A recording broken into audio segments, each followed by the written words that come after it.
You're actually doing it right now. You're reading. It's something most of us just do on autopilot all day long, right? It feels completely automatic, almost as natural as breathing. But, well, beneath the surface, reading is actually this highly complex cognitive miracle. It is literally an intricate dance between your eyes, your brain, and the text right in front of you. Let's get right into this explainer and see how it works. So, I want to start off by challenging a really basic assumption.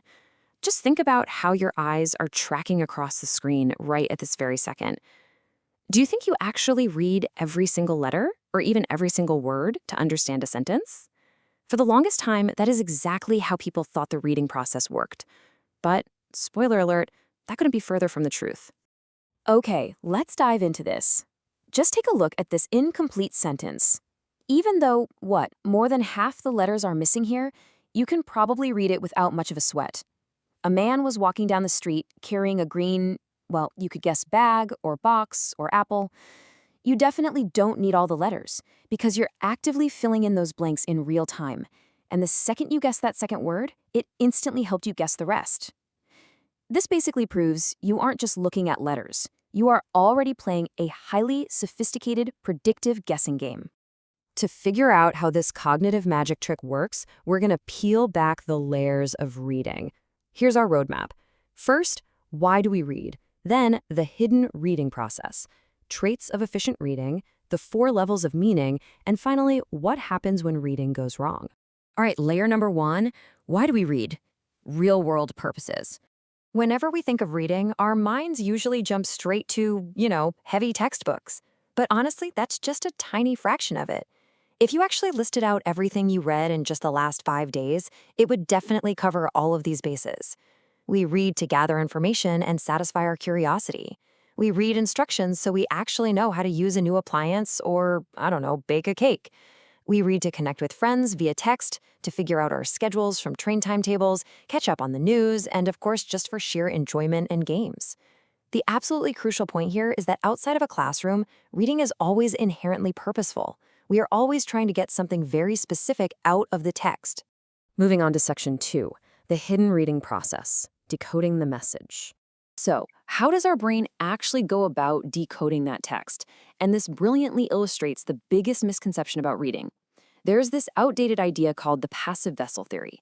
It basically assumes the reader's mind is just this blank slate, an empty vessel passively absorbing information from a text, kind of like a sponge soaking up water. But the reality? Completely different. Reading is a highly interactive process. The meaning doesn't just sit there on the page waiting to be absorbed. No, you, the reader, have to actively co-create that meaning. It really helps to view reading as a communication process. First up, you've got the encoder. That's the writer who's putting a message into words. Then you have the text itself, the encoded message. And finally, the decoder, which is you, the reader trying to make sense of the whole shebang. But as you can probably imagine, things can easily go off the rails here. The encoder and the decoder absolutely must share some common background. We're talking shared language, attitudes, beliefs, and assumptions. If they don't, the reader might completely misunderstand the text, literally reading meanings into it that were never even intended by the writer. And that brings us right to schema theory. Our schemata are basically these networks of prior knowledge in our brains that we use to monitor our own comprehension. Let me actually show you how this works with a quick little story from our source material about a guy named Keshav. Okay, read this sentence. Keshav was on his way to school last Wednesday. You're probably assuming Keshav is a student or maybe a teacher, right? Next sentence. He was really worried about the English lesson. Okay, still fits.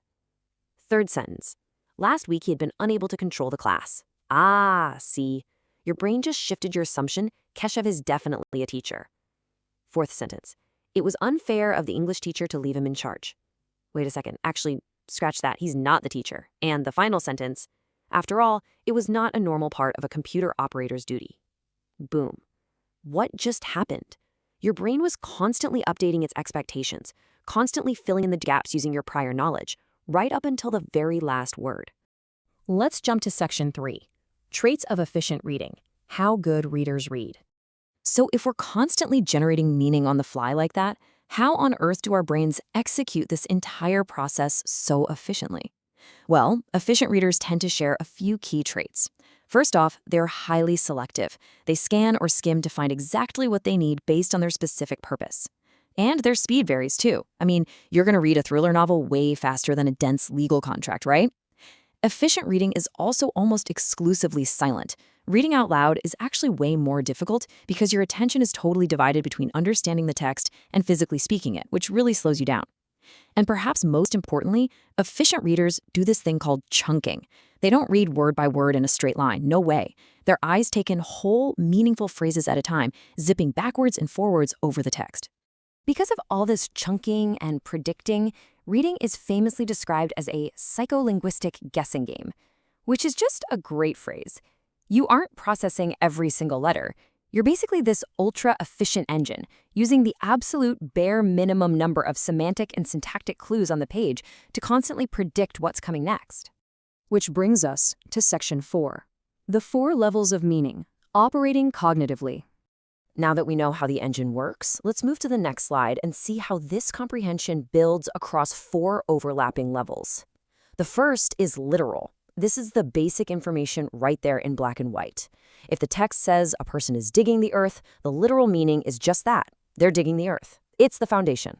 But from there, we step down to the interpretive level, then the critical level, and finally all the way down to the creative level, which is where reading actually sparks brand new ideas and insights inside your own mind. So, interpretive reading. This is where you really start reading between the lines. Because writers, well, they don't always state facts directly.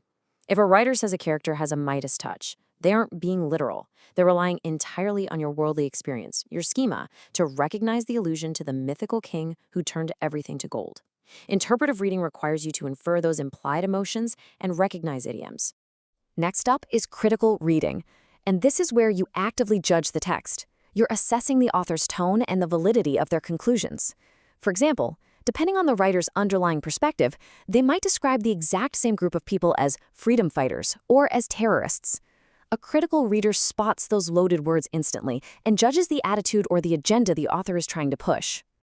And finally, Section 5, when reading goes wrong, decoding errors. We've seen how absolutely incredible this predictive engine is, but what happens when it sputters?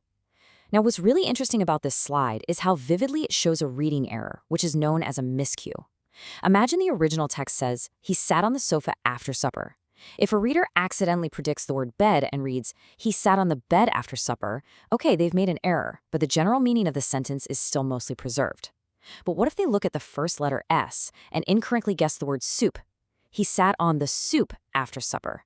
Suddenly, a single incorrect predictive guess completely shatters the entire semantic logic of the text. To figure out why that happens, teachers actually use something called miscue analysis to diagnose reading problems. When a reader makes a mistake, the teacher looks at whether they struggled with phonic information, like, mixing up the actual sounds of the letters, or maybe it was syntactic information, where they substitute a word that completely breaks the grammar of the sentence. Or just like our soup example, semantic information, where the miscue completely derails the actual meaning of the text. This analysis shows exactly where the reader's psycholinguistic guessing game is breaking down. Honestly, it's just amazing to think about how much is happening behind the scenes of something we do every single day without even thinking. So I want to leave you with this final provocative thought. We know now that your mind is absolutely not an empty vessel. You don't just passively absorb words. So the next time you're swept away by a great book or a really fascinating article,